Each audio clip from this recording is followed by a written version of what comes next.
The Romans discovered glass blowing, and in doing so revolutionized the glassmaking industry. They turned it into an industry. And so our figure suspended over the large case is celebrating glass blowing. Now, given the large number of glasses for everyday use that the Romans produced, they must have had some source of glass that was far superior to the tiny furnaces the ancient Egyptians used.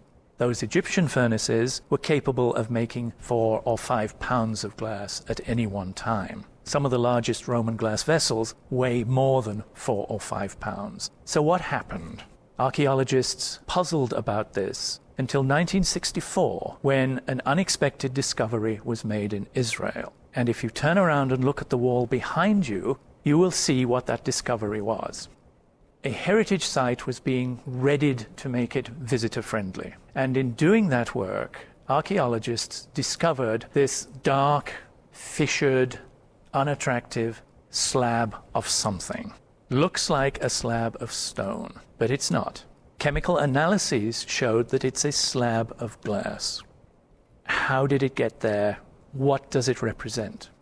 It represents the contents of a new kind of furnace. We call it a tank furnace because essentially it consisted of a covered tank.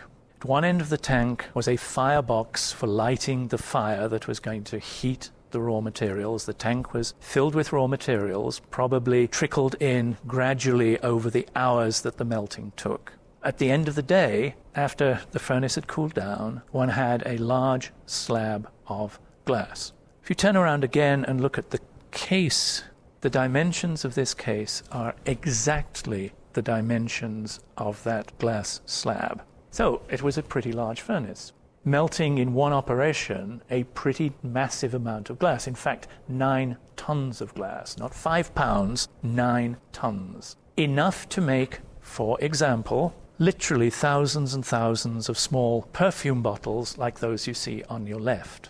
If you look at the smallest bottles in that forest of perfume bottles, 9 tons of glass was enough to make you 60,000 perfume bottles. And so glass blowing allows glass to be produced quickly and cheaply.